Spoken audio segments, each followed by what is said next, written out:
This video is brought to you by Practical Music Theory for the Rock Guitarist, my new book, which is a comprehensive guide to all aspects of music theory necessary for playing rock guitar. From blues to the cycle of fifths, from understanding and using modes to choosing the right notes for a melodic solo, from pentatonic scales to chord construction and keys. It's all covered in a clear and concise manner. With accompanying video demonstrations, jam tracks and tabs, you'll learn to use the knowledge you gain in accessible ways that make sense for less than the cost of a few guitar lessons. Check out the link in the description for more details.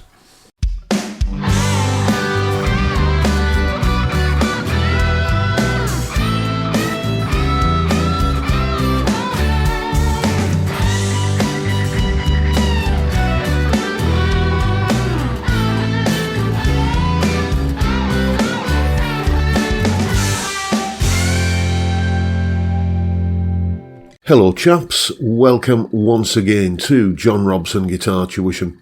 As always, I do hope you're well. Isn't that a fantastic little solo? I think so anyway. Many of you I think will probably recognise it, but for those of you who don't, it comes from a song by a band called Pilot, and the song is called Magic, and it's a song which celebrates its 50th birthday this year, and I think is wearing it rather well. Yes, the solo, it was played by a chap called Bairnson, and if you don't know who he is, well, just think of the fantastic outro solo from Kate Bush's Wuthering Heights. That's one of his as well, as is like a lot of the Alan Parsons Project stuff, because he was a member of that band as well. So there you go. That's the solo. I just think it's a fun little solo, so I decided to put it under the microscope here on the channel. And here's a little bit of an explanation about what's going on in the solo. Solo explanation. Right then, let's begin by taking a look at the chord sequence we're playing over. Essentially, we're in the key of G major here, apart from the very last chord and one of the chords that's buried within the meat of the chord sequence. It looks and sounds like this.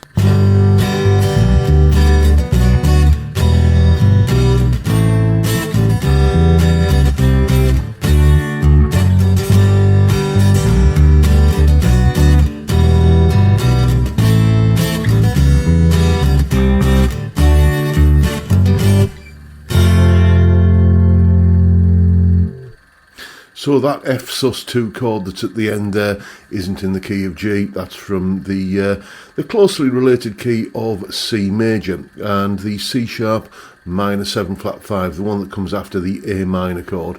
That's not in the key of G either. That comes from, again, a closely related key, the key of D major. If you look in the cycle of fifths, if such thing appeals to you, you'll see that either side of the key of G major, you've got the key of C major, where the F sus2 chord's coming from, and on the other side of the key of G, you've got the key of D major, which is where the C sharp minor 7 flat 5 or half diminished chord, that's where that's coming from. So it's largely in the key of G major, with a couple of borrowed chords essentially.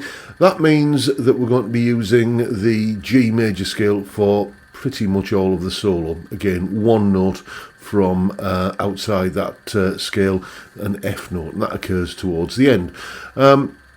We begin with the guitar harmony part, so obviously we're going to be referring to guitar 1 and guitar 2 throughout this.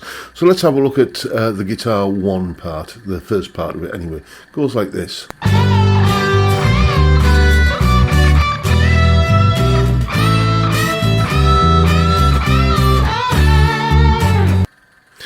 And then after guitar 1 is done its part, guitar 2 comes in, but guitar 2 has already been there with this little harmony which is played against the first part of what you just heard there, like this.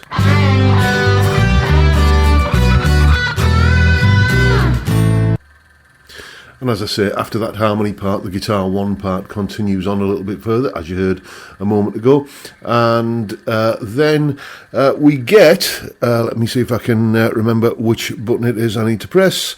We get I think this is the guitar 2 part that comes back in as a sort of call and response thing, the response part of the call and response to what guitar 1's just played. Sounds like this.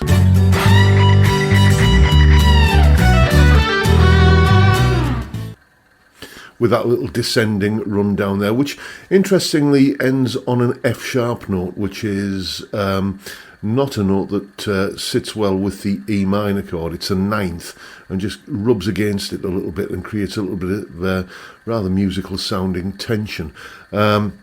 So after that descending one there, which basically you could see in there what's going on. If you want the tab, then you'll have to subscribe to my Patreon. After that, guitar 1 comes back in with the closing run, which looks like this.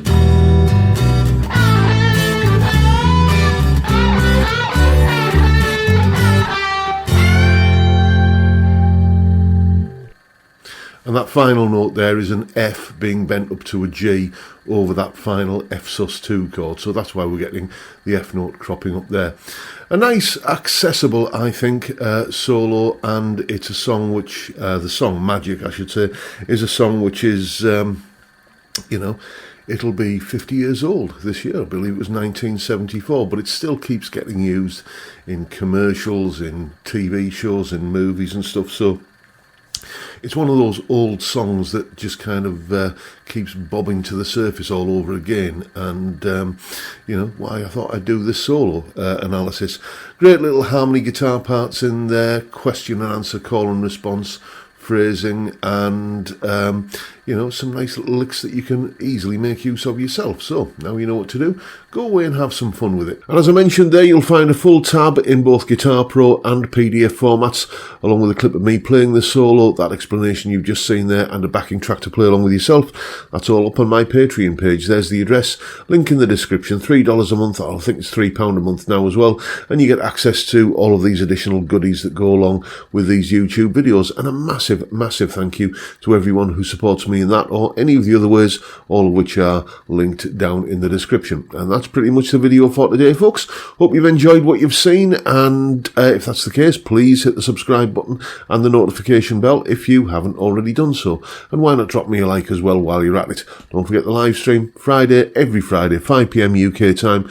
We drink beer and talk about music and guitars and whatever else crops up, basically. Fantastic way to kick off the weekend. I'd love to see you there if you can make it.